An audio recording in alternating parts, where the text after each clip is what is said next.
Hi there, good afternoon. My name is Coral Stewart, and today I'm going to be presenting my code review of a single artifact that covers three computer science categories to include software engineering and design, algorithms and data structure, and databases.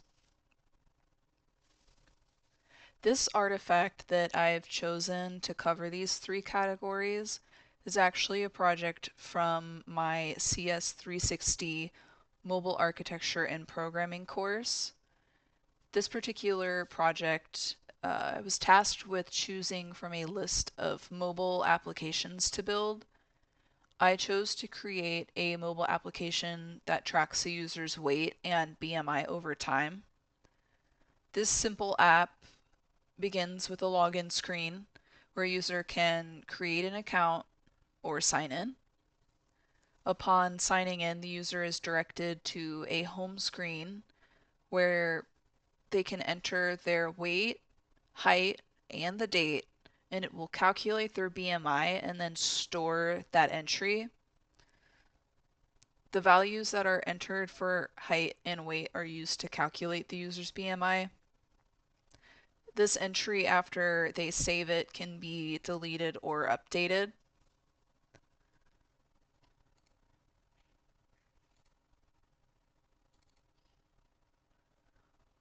As you can see here, I have a modular design, and each class serves a different purpose.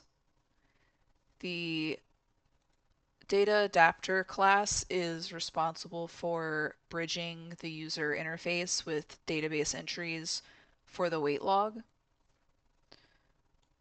The database helper class contains all of the database related functions like CRUD and login verification. The data entry activity class manages weight entry input and the recycler view display. The main activity class handles user login. The register activity class handles account creation.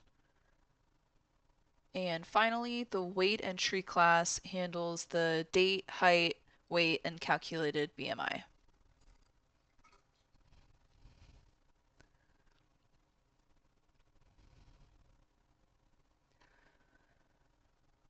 Utilizing the checklist that was provided to review the code, I found strengths as well as weaknesses. I will begin with the strengths and weaknesses in each of these categories, starting with the software engineering and design category.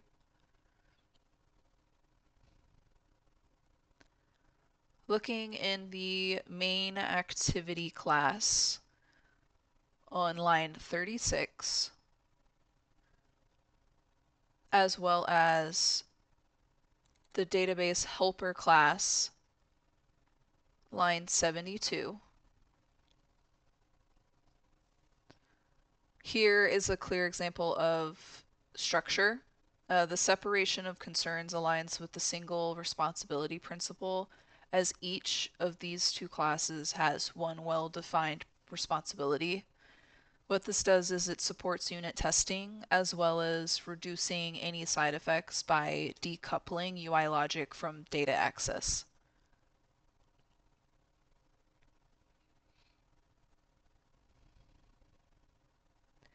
This particular strength is in reference to the checklist items. Does the code completely and correctly implement the design? And is the code well structured, consistent in style, and consistently formatted? Another strength that I found takes us to the weight entry class on line 3. Here you can see I encapsulated the related fields into a single class.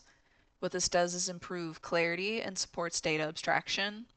Rather than using public fields, I used getters to control access and preserve immutability.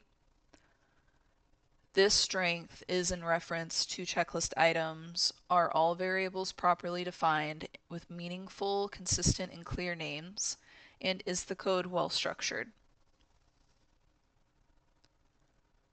In the database helper class, on line 133,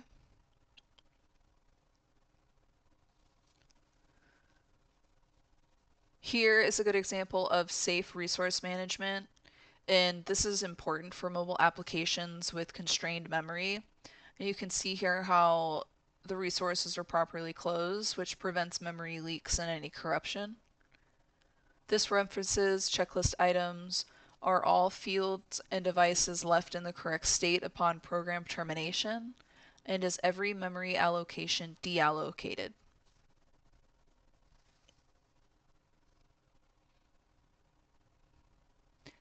The final strength under the software engineering and design category is in the data adapter class on line 32.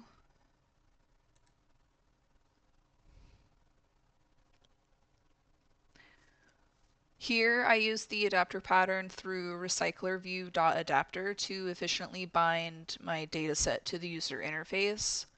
This aligns with Android's recommended architecture components, and it promotes performance and reusability.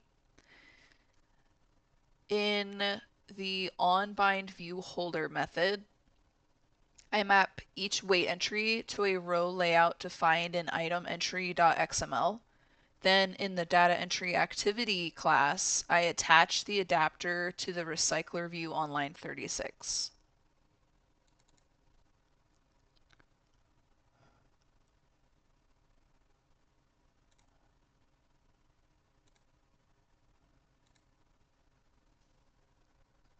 What this does is it demonstrates my understanding of separation of concerns and efficient user interface binding. For this particular category, that wraps up the strengths that I found. Now I'm going to move along to the weaknesses I found, as well as the proposed enhancements. Beginning with the database helper class, on line 65. Here, user passwords are being stored in plain text, which is a huge mistake, and it violates the top 10 security principles. The reason why this is such a big security issue is because if the database were to ever be leaked, attackers would instantly have access to user passwords. And this can be fixed by hashing the passwords and storing them safely. I also want to add multi-factor authentication to the login process. This particular enhancement demonstrates my understanding of secure coding practices and cryptography, and it directly supports course outcome 4, which focuses on using well-founded tools in computing, as well as outcome 5 by developing a security mindset that anticipates these potential vulnerabilities.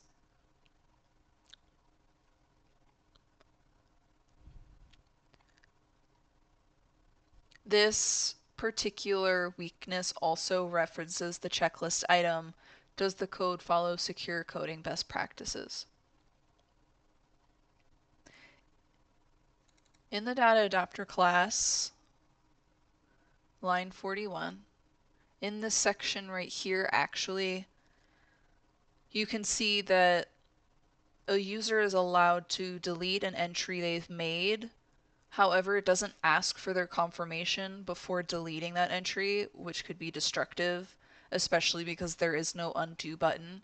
So when that entry is deleted, it's gone forever. This does hinder the user experience and can lead to data loss. My planned enhancement here is to implement confirmation before deleting an entry so that users are given the opportunity to either say they want to continue with the deletion of entry or they change their mind. This follows defensive interaction design, and it shows my ability to design thoughtful interfaces that protect user data. It references checklist items Are imported data and input arguments tested for validity and completeness, as well as are the correct files and data operated on in each statement?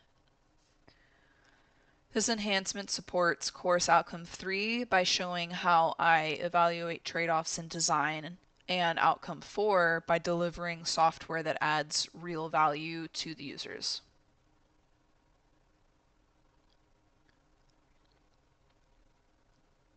My next weakness that I found is in the database helper class on line 97. The checklist items here that were failed include our imported data and input arguments tested for validity and completeness, and are the correct data operated on in each statement. Right now, you can see on line 97, it begins with insert weight data method where weight, height, and date are passed directly to the database without any checks. I rely heavily on front-end validation to make sure weight and height are valid, but there's nothing preventing any invalid or missing data from reaching the database layer. This isn't ideal, so my planned enhancement here is to add back-end validation checks in methods like insert weight data to make sure data is complete and in range before it's stored. This is a good example of defensive programming, which is protecting the app against edge cases and any bad data. It also supports course outcome 3 by strengthening the reliability of my solution, and outcome 5 by helping prevent data corruption and logic-based exploits.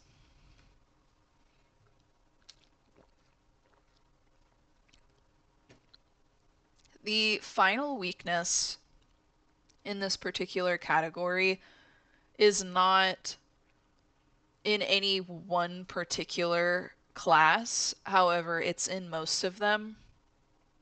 It violates the checklist item. Is the code clearly and adequately documented with an easy to maintain commenting style, and are all comments consistent with the code? In many of my classes, there are not many inline comments explaining the class or method purpose. I think this was an issue on my part. I thought that maybe the particular methods were self-explanatory. However, there is no clarity provided for any new developers that might be working on this project, and it also makes the code base harder to read. My planned enhancement here is to improve documentation in my code by adding java.comments comments to every major method and class, along with inline comments for clarity. What this is going to do is help make the code more understandable for any future developers, instructors, and even myself. This enhancement supports course outcome 1 by creating a more collaborative and readable code base, and outcome 2 by demonstrating technical communication skills that are adapted for development contexts.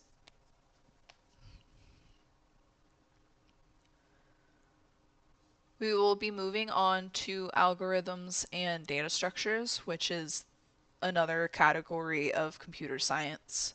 I'm going to be using the same artifact here as well as for the databases category.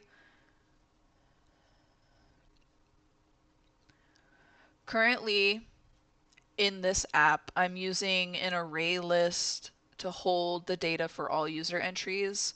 These entries include the date, weight, height, and calculated BMI. The data is retrieved from my SQLite database through database helper, loaded into the list that's inside data entry activity, and then displayed through a custom adapter, data adapter.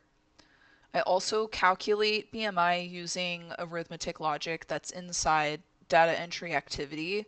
And right now, those are the main uses of data structures and algorithms within this mobile application.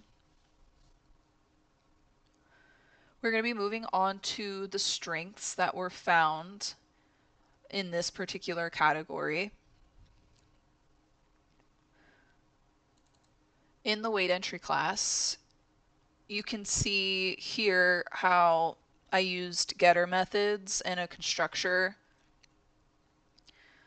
which follows an object-oriented design, and it also improves readability and organization and meets the checklist criteria. Are all variables properly defined with meaningful, consistent, and clear names? And is the code well structured? Right here, it keeps related data encapsulated and easy to pass around by using this weight entry class. My next strength in this category is going to be in the data entry activity.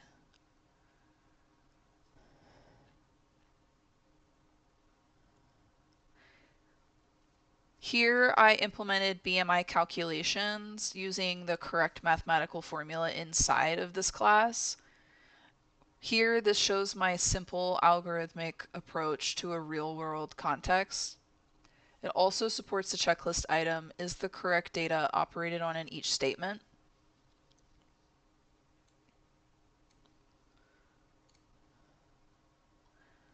Moving along to the weaknesses found in this category.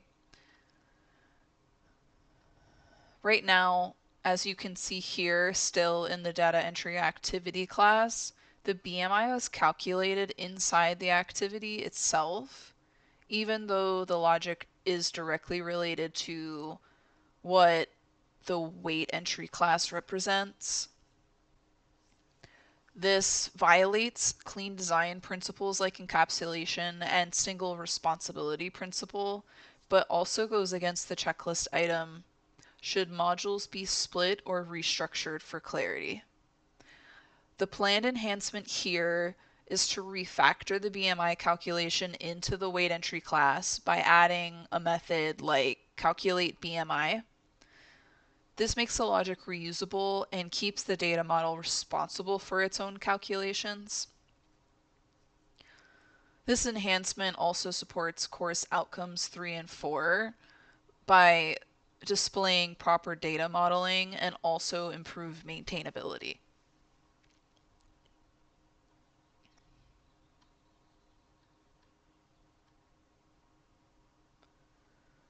Another weakness is also found in the data entry activity class.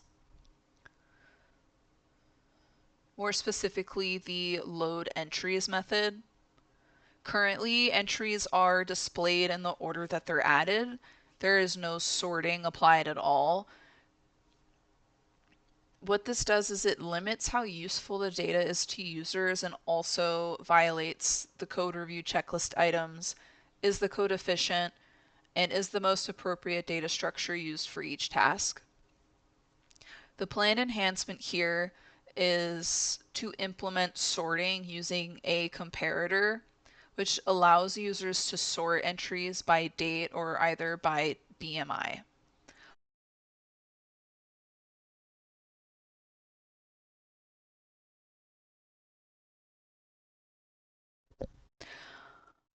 I will also use collection sort and update the adapter list accordingly. This enhancement supports course outcomes 3 and 4 by applying algorithmic principles to improve the user experience.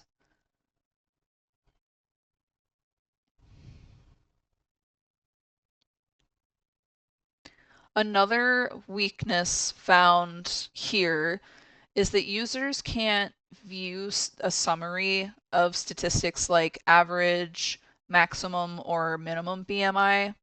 Even though I already have the data, I'm not analyzing it in any meaningful way. This means I'm missing out on a chance to apply aggregation logic.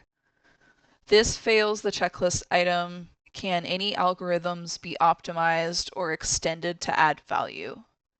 The planned enhancement here is I will implement a stats helper utility class to calculate BMI statistics using a loop or accumulator pattern.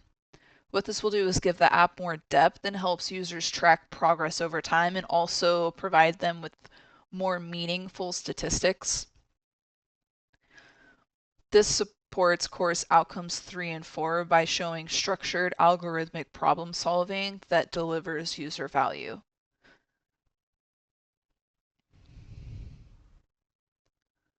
The third and final category that we will cover is the databases category. Again, I'm going to be using the same artifact here because it's relevant.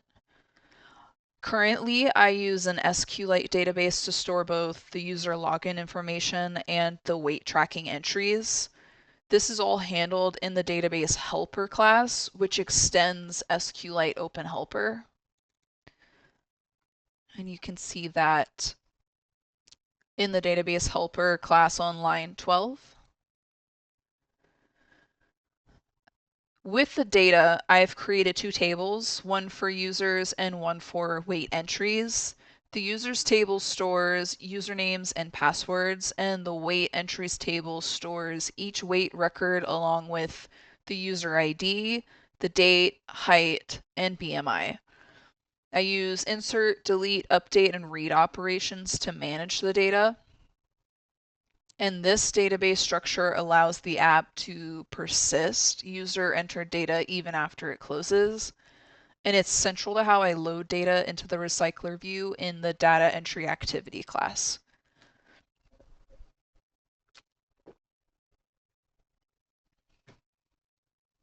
Moving on to the first strength. Inside the database helper class, more specifically the onCreate method,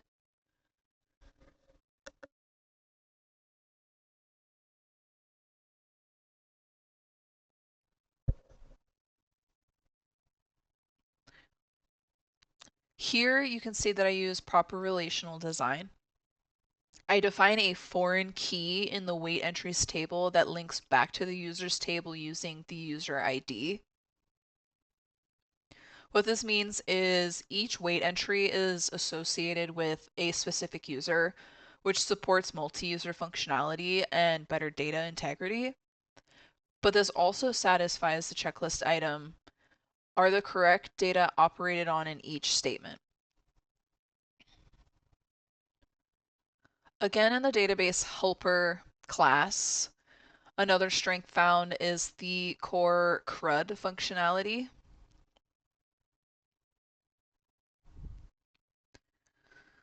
So here I have implemented all the core CRUD operations: create, read, update, and delete.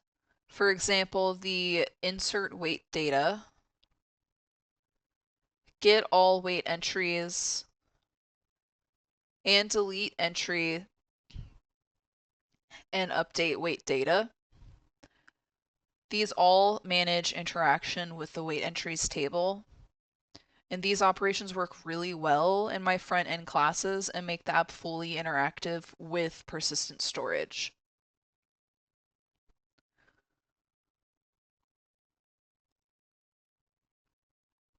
Moving on to the weaknesses that were found as they pertain to this category.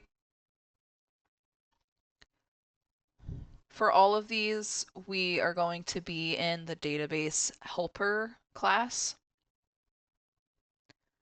So right now, I rely entirely on the user interface to validate input before inserting it into the database.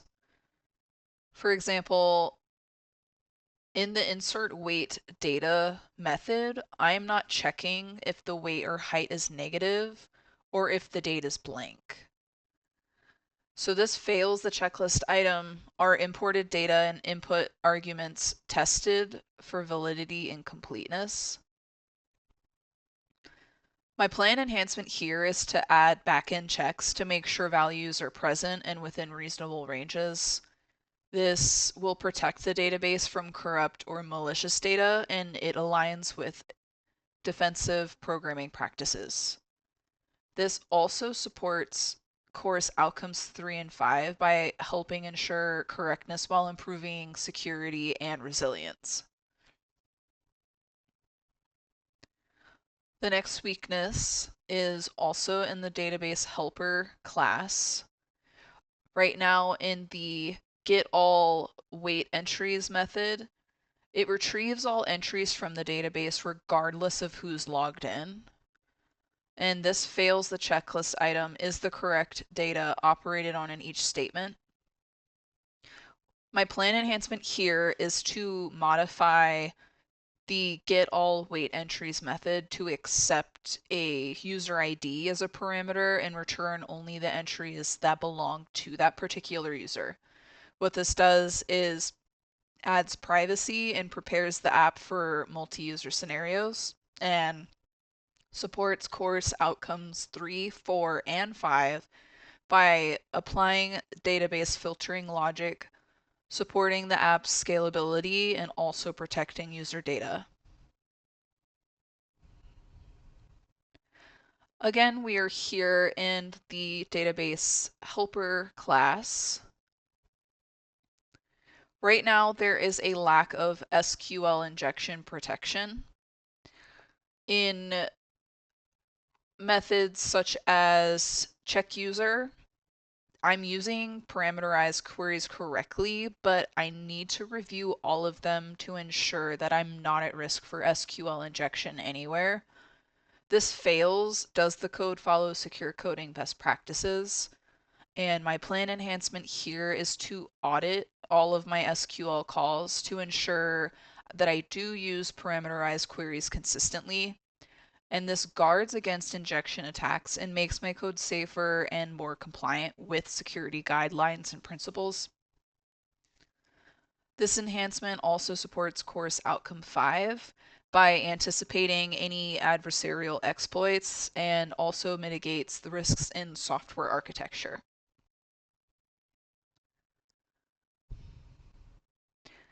That wraps up my code review of the 3 categories using the same artifacts. Thank you so much for your time and have a lovely day.